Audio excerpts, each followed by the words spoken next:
Student, देखिए class 4 chapter number 12 well. Well के बारे में हम लोगों ने पढ़ा। उसके बाद इसके अभ्यास क्वेश्चन में से पहला क्वेश्चन, दूसरा क्वेश्चन और तीसरे क्वेश्चन का 2 आंसर हम लोगों ने कर लिया था। वेल की लंबाई और भार आमतौर से कितना होता है, ये पहला क्वेश्चन। और दूसरा क्वेश्चन था स्पर्म वेल कैसी होती है। तो ये क्वेश्चन के आंसर हम लोग राइट कर लिए थे। आइए चलते हैं क्वेश्चन नंबर ग। नीली वेल को सल्फर बॉटम क्यों कहा जाता है। क्वेश्चन नंबर ग है थर्ड का क्वेश्चन नंबर ग।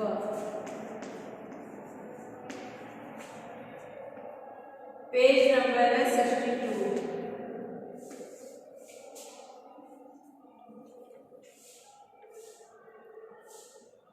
दिया है क्वेश्चन, क्या दिया है,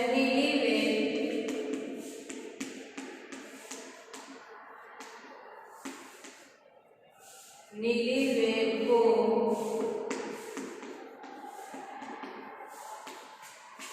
सल्फर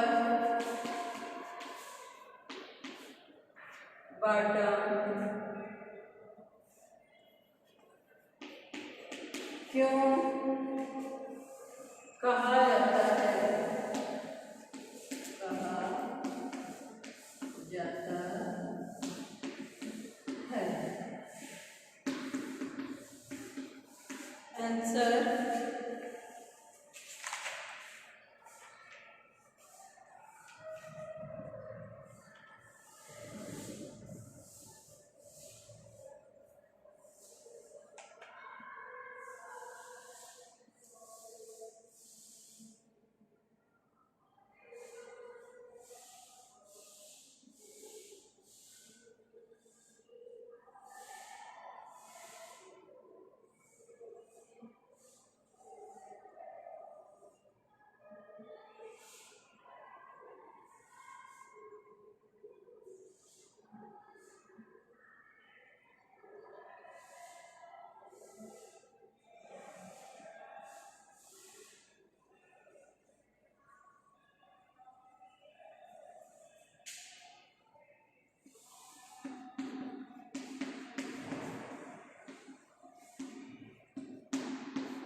नीली वेल को सल्फर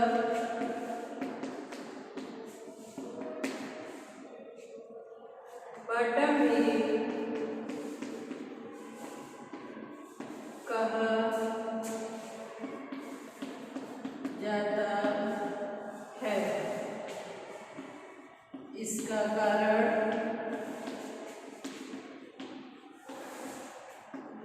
यह है कि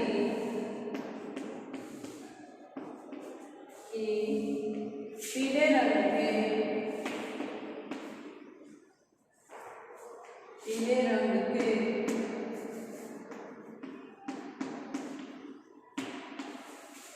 कुछ सहवाल, पीले रंग के कुछ सहवाल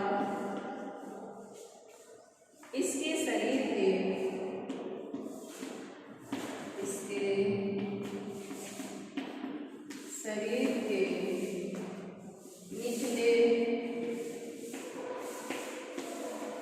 निचले भाग की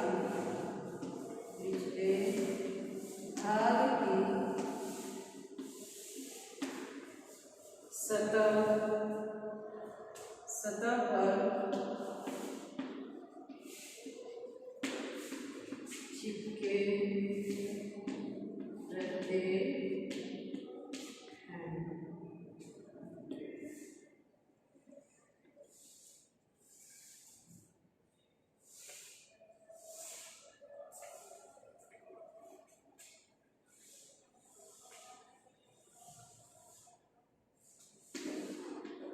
रहते हैं। यह 30 मीटर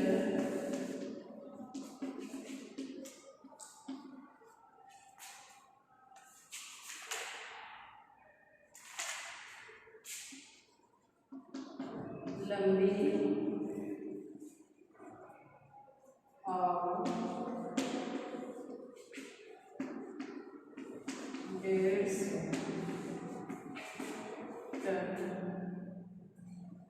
तक।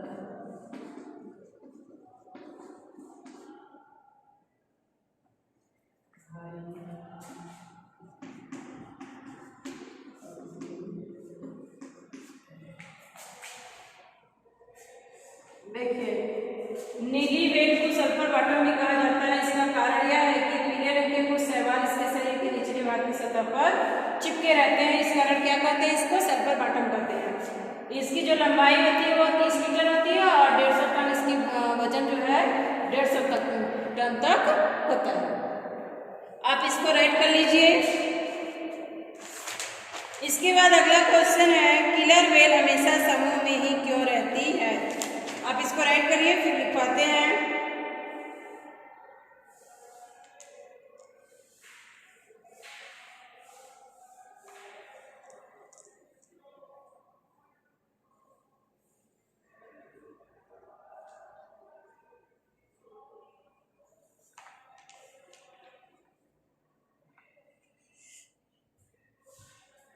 चलिए, कर लिए हो गया।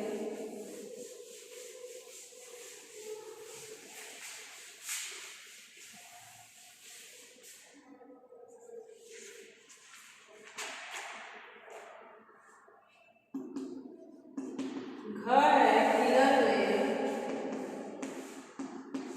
किलर वेल हमेशा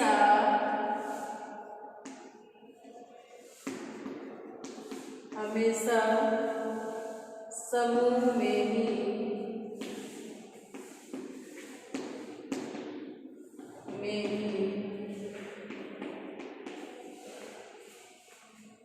क्यों रहती है।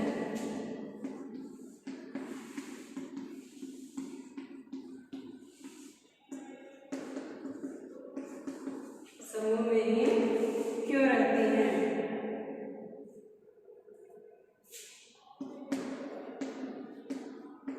किलर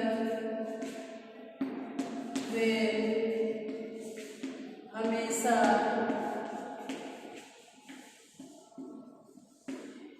समूह में ही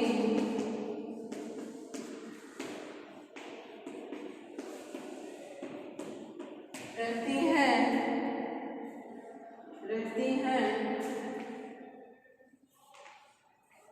ताकि बड़े पैमाने पर शिकार कर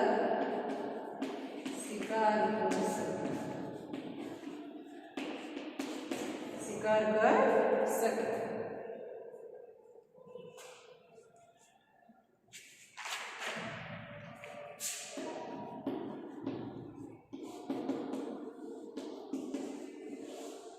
क्वेश्चन नंबर हो गया, वेलों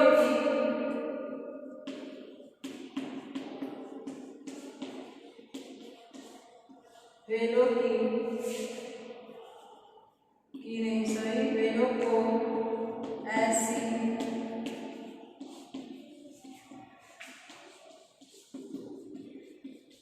कौन सी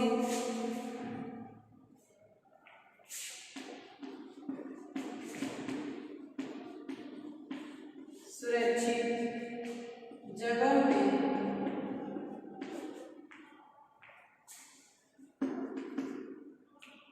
रखा जाता है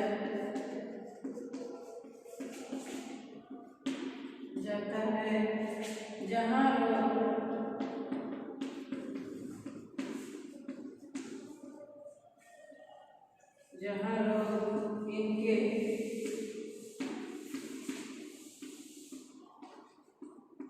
कर्तव्य भी देख सकते हैं।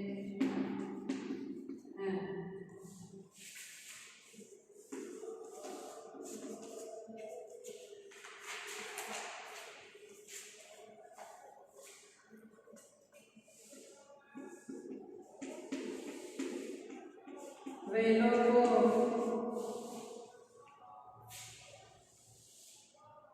ओस्मेरिया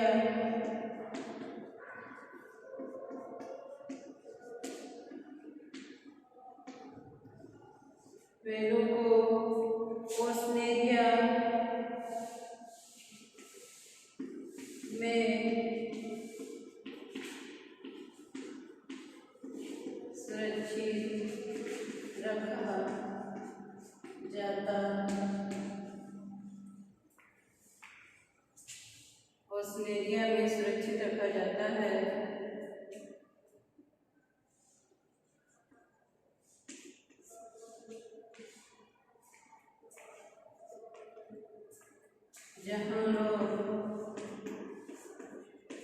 जहाँ लोग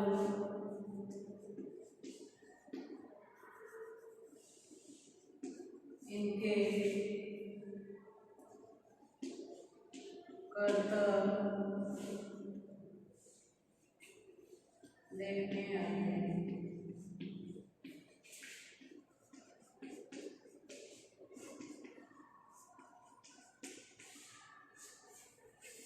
ये आप राइट कर लीजिए बच्चों।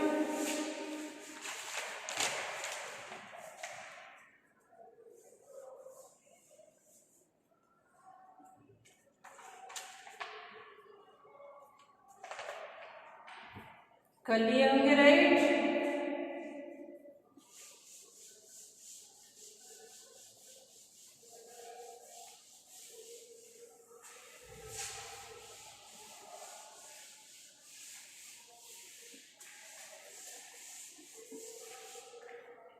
देखिए अब आगे है शब्दबोध। शब्दबोध में दिया है इन शब्दों के समानार्थक शब्द लिखिए। अब आगे है शब्दबोध।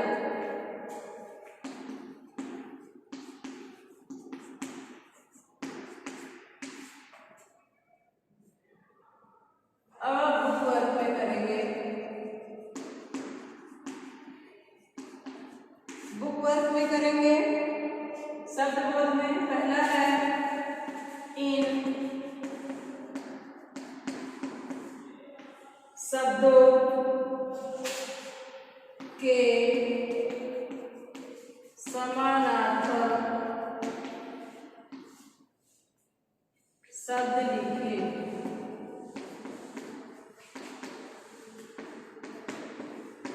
समानार्थक शब्द लिखिए।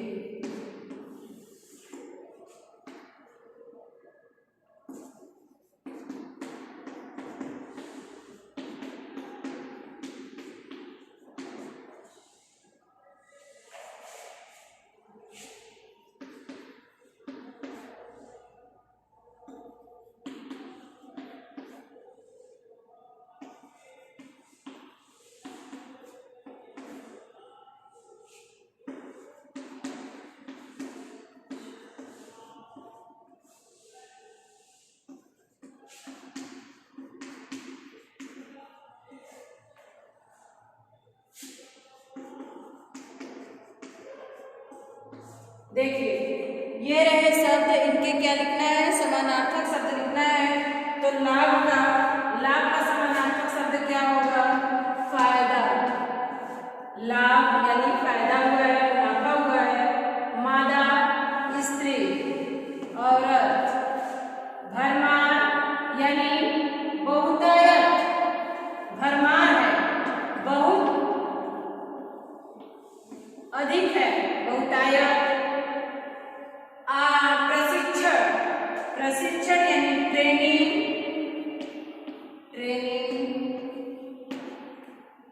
शिक्षण देना। आक्रामक, हमला। आक्रमण करना यानी हमला करना। जीवाश्म, पूरा जीव। फिर से मतलब जीवाश्म क्या होता है? पूरे जीव का क्या बचा रहता है? ढांचा बचा रहता है, तो पूरा जीव ही रहता है, जीवाश्म का मतलब होता है। ये आप राइट कर लीजिए बच्चों। ये रहा समानार्थक शब्द। लाभ, फायदा, मादा स्त्री, भरमार, बहुतायत, प्रशिक्षण, ट्रेनिंग, आक्रामक, हमला, जीवाश्म, पूरा जीव। इसके बाद देखिए दिया है नीचे कुछ ऐसे शब्द लिखे गए हैं जिनमें संयुक्त व्यंजनों का प्रयोग हुआ है, उन्हें ध्यान से पढ़िए। व्यास, न्यारी, इसको इरेज करें। कर लिए होंगे।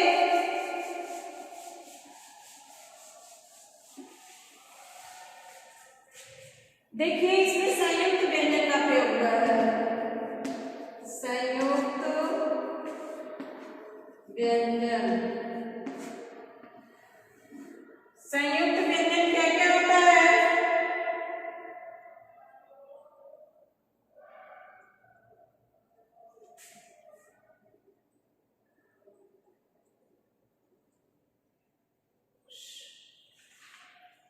देखिए दिया है व्यास, व्यास, न्यारी,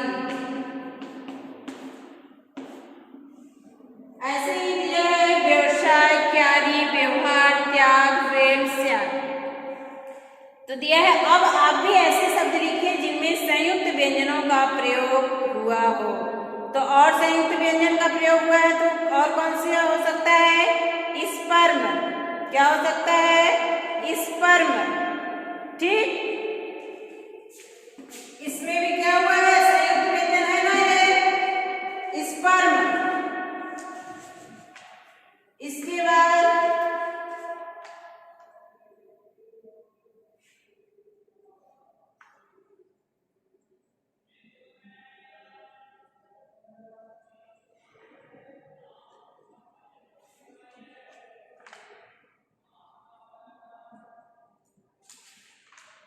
सूक्ष्म, सूक्ष्म, ठीक, दृश्य, दृश्य, ये भी हो सकता है। तो ऐसे ही लिखना है कि ये संयुक्त व्यंजन का प्रयोग है। आप ऐसे लिख लेंगे जैसे हम भी 3 बताए, इसमें भी दिया है व्यवसाय, क्यारी, व्यवहार, त्याग, वेल, स्याही भी हो सकता है। तो आप इसको कर लेंगे, समझ लेंगे केवल। इसके बाद है व्याकरण बोध, व्याकरण बोध। देखिए व्याकरण बोध में दिया है संज्ञा 3 प्रकार की होती है, जातिवाचक संज्ञा, व्यक्तिवाचक संज्ञा, भाववाचक संज्ञा। तो पहला है जातिवाचक संज्ञा, उसे कहते हैं जिससे किसी पूरी जाति का बोध हो। जैसे वेल शब्द जातिवाचक संज्ञा है क्योंकि इसमें सभी तरह के वेले आ जाती हैं। वेले में अभी वायलिन वेल था और होमोडांट था, तो होमोडांट में भी 3-4 थे, वायलिन में भी 3-4 थे। तो अगर वेल कहा जाएगा तो वो एक जाति का, एक समूह का होता है कि वेल है। अब वेल में कौन कौन वेल है ये अलग वो किसमें आ जाएगा? व्यक्तिवाचक में आ जाएगा, क्योंकि उसको व्यक्ति विशेष या स्थान का बोध कराते हैं। उसे क्या कहते हैं? व्यक्तिवाचक संज्ञा कहते हैं। जैसे नीली वेल, किलर वेल आदि, ये वेल तो हैं पर विशेष प्रकार की अलग तरह की है। इसी तरह भाववाचक संज्ञा कहने से किसी वस्तु या व्यक्ति के गुण, धर्म या दशा का बोध होता है, जैसे खुशी, उदासी, गर्मी, सर्दी आदि। आप भी तीनों प्रकार की संज्ञा के 2-2 उदाहरण लिखिए। तो आप 2-2 उदाहरण लिखेंगे तो जैसे क्या हो गया? अभी देखिए जातिवाचक संज्ञा, जातिवाचक संज्ञा में दिया है कि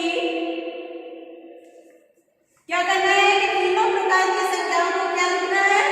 2-2 उदाहरण देते। जातिवाचक संज्ञा में हम क्या लिख देंगे? जैसे गाय, गाय, गाय कोई भी गाय होती है, सारे गायों की एक ये क्या हो गई? जाति हो गई। उसमें चाहे वो देसी गाय हो, चाहे अभी कौन सी होती है, जर्सी होती है, और उसमें सहवाल होती है। तो ये सारी क्या होती है? वो अलग अलग व्यक्तिवाचक हो गए वो तो, और जातिवाचक क्या हो गए? गाय हो गए। इसके बाद जैसे फिर गाय पूरे समूह का हो गया, तो ये जाति का बोध कराता है कि गाय के समूह की है। ऐसे ही हम लिख देंगे पक्षी, तो पक्षी भी कोई भी पक्षी हो सकती है, वो भी क्या है? समूह का बोध करा रही है, जाति का बोध करा रही है। इसके बाद है व्यक्तिवाचक संज्ञा, व्यक्तिवाचक संज्ञा।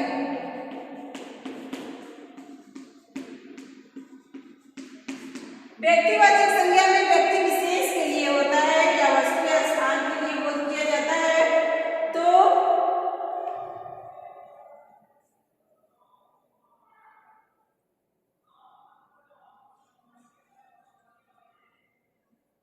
जैसे पक्षी में हम ले लेते हैं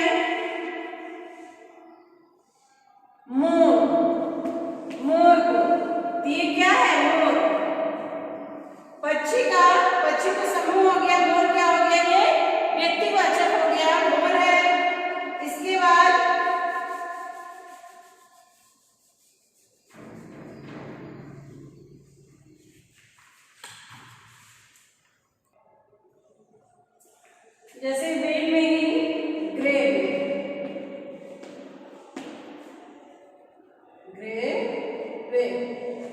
इसके बाद है भाववाचक संज्ञा।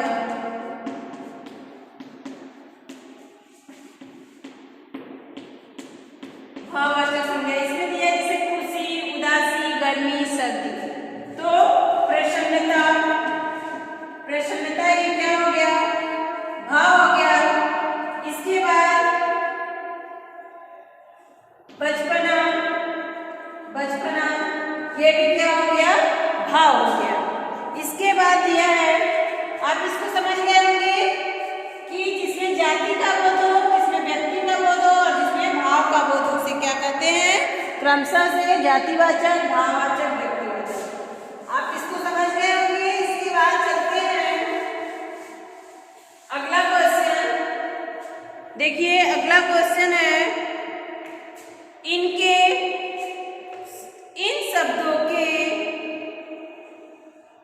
दो दो पर्यायवाची बताना है। इसके बाद एक तीसरा क्वेश्चन, प्रशिक्षण शब्द में प्रउपसर्ग अपशिक्षित मूल शब्द है, प्रउपसर्ग लगाकर 6 नए और शब्द बनाइए। तो ये जो है अभी हम बच्चों आपको जातिवाचक जो व्याकरण बोध है इसको हम आपको कल फिर से बता देंगे, और इसका सेकेंड और थर्ड क्वेश्चन फिर रचनात्मक कार्य जो भी है हम इसको आपको कल राइट करा देंगे। आज तक के लिए बस इतना ही।